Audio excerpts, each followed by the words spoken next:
Assalamualaikum warahmatullahi wabarakatuh. Perkenalkan, nama saya Mautami dengan NIM 07300 19033. Baik, untuk pertemuan kali ini saya akan membahas mengenai peledakan. Nah, untuk mengetahui apa yang akan saya bahas, mari disimak pada video berikutnya.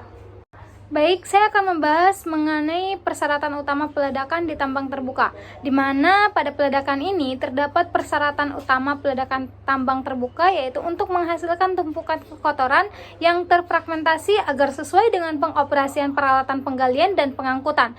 Ada juga waktu perpindahan peralatan sebelum dan sesudah ledakan diminimalkan jika fly rock dikendalikan.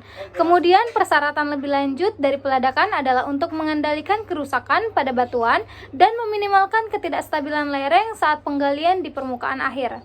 Selanjutnya, saya akan membahas mengenai mekanisme rekahan batuan oleh bahan peledak, di mana batuan dipecah oleh bahan peledak merupakan dasar dari desain pola peledakan, baik untuk produksi atau peledakan terkontrol. Nah, pada gambar A ini, saat muka gelombang tekan mengembang, tingkat tegangan dengan cepat meluruh di bawah kekuatan tekan dinamis batuan, dan di luar zona hancuran ini batuan mengalami kompresi radial yang kuat dan menyebabkan berkembangnya tegangan tarik tangensial, di mana tegangan-tegangan ini melebihi kekuatan putus dinamik dari batuan, maka terbentuklah rekahan radial. Bisa dilihat pada gambar A. Di sana terdapat retak radial, kompresi, posisi gelombang, dan batuan yang dihancurkan. Pada gambar B ini menyebabkan pembongkaran massa batuan yang mana menghasilkan perpanjangan retakan radial yang terbentuk sebelumnya.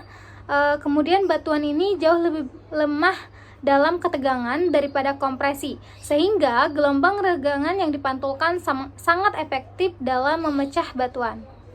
Selanjutnya untuk gambar C, di mana tahap ini ditandai dengan terbentuknya kuba di sekitar lubang ledakan saat aksi wedging yang terjadi karena efek having dan pass dari gas yang mengembang. Rekahan yang jauh lebih banyak terjadi karena kegagalan geser pada saat massa batuan dikeluarkan ke arah permukaan bebas. Kemudian pada batuan yang sangat retak, fermentasi dan kelonggaran tumpukan kotoran sebagian besar disebabkan oleh gas yang mengembang. Selanjutnya yaitu membahas mengenai peledakan produksi, di mana untuk mencapai hasil peledakan yang optimal dalam semua kondisi, di sini terbagi beberapa parameter. Yang pertama yaitu sifat eksplosif, di mana untuk kekuatan bahan peledak adalah ukuran kerja yang dilakukan oleh berat atau volume bahan peledak tertentu. Kekuatan ini dapat dinyatakan dalam unit absolut atau sebagai rasio relatif terhadap bahan peledak standar. Nah, biasanya kekuatan curah bahan peledak ini terkait dengan kekuatan ANFO yang diberi kekuatan curah sewenang-wenang. Kemudian pada gambar tersebut juga terdapat parameter yang kedua, yaitu tinggi bangku.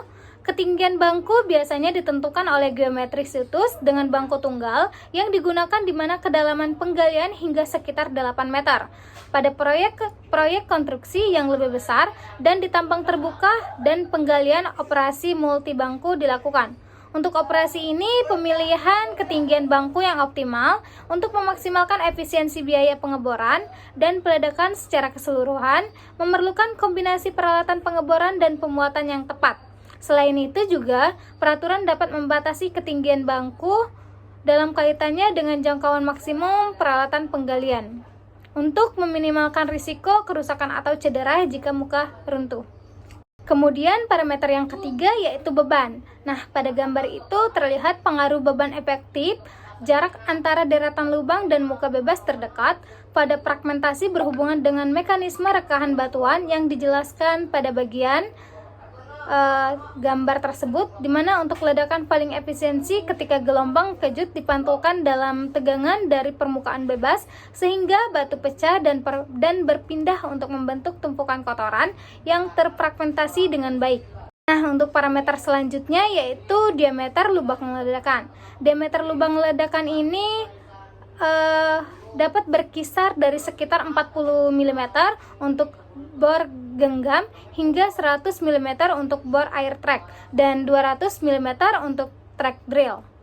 Di mana untuk semua alat ini adalah perkusi putar dan ditenagai dengan udara terkompresi. Parameter selanjutnya yaitu sifat batuan. di mana sifat dan derajat heterogenitas massa batuan sangat penting dalam desain ledakan.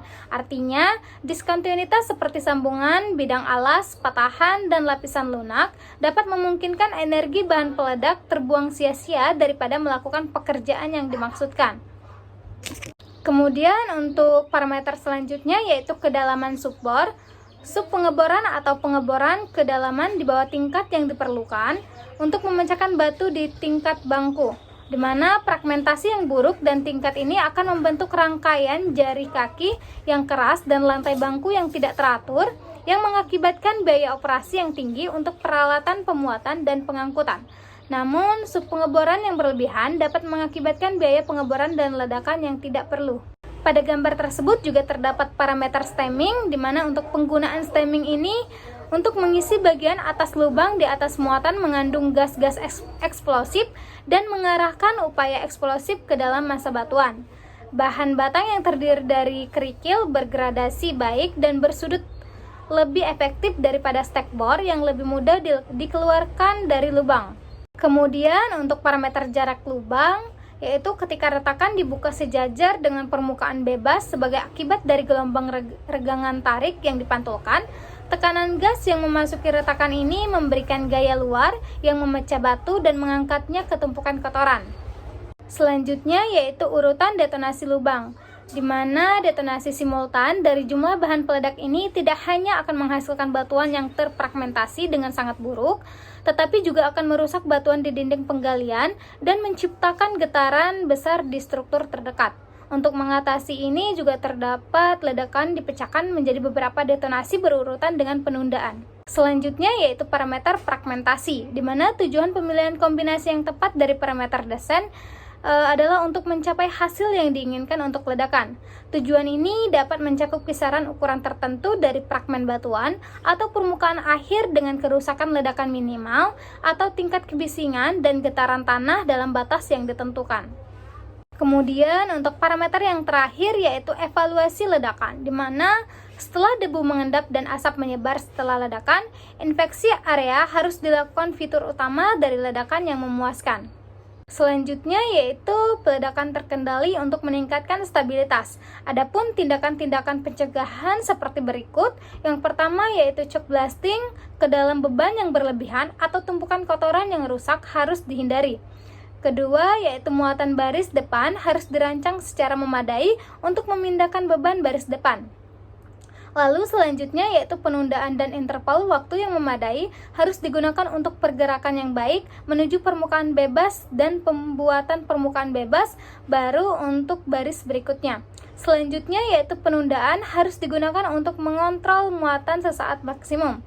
Lalu yang terakhir yaitu lubang baris belakang bersama dengan lubang penyangga muatan yang dikurangi harus dibor pada jarak optimal dari permukaan akhir untuk memfasilitas penggalian dan meminimalkan kerusakan pada dinding. Adapun kerusakan ledakan dan kontrolnya, di mana peledakan di perkotaan harus sering dikendalikan untuk meminimalkan risiko kerusakan pada struktur dan gangguan terhadap orang yang tinggal dan bekerja di sekitarnya. Ada 3 jenis kerusakan yang dapat ditimbulkan dengan peledakan. Yang pertama yaitu getaran tanah struktural. Kerusakan akibat getaran tanah ini diindikasi oleh gelombang kejut yang menyebar dari daerah ledakan. Kemudian yang kedua yaitu fly rock, dampak kerusakan akibat batu yang dikeluarkan dari ledakan. Dan yang ketiga yaitu ledakan udara dan kebisingan kerusakan akibat tekanan berlebihan yang dihasilkan di atmosfer. Bisa dilihat pada gambar tersebut terdapat ground vibration, noise, dan fly rock. Baik, itu saja yang mungkin dapat saya jelaskan mengenai materi peledakan. Kurang dan lebihnya saya minta maaf. Kepada Allah saya mohon ampun. Wabillahi taufiq wal hidayah. Wassalamualaikum warahmatullahi wabarakatuh.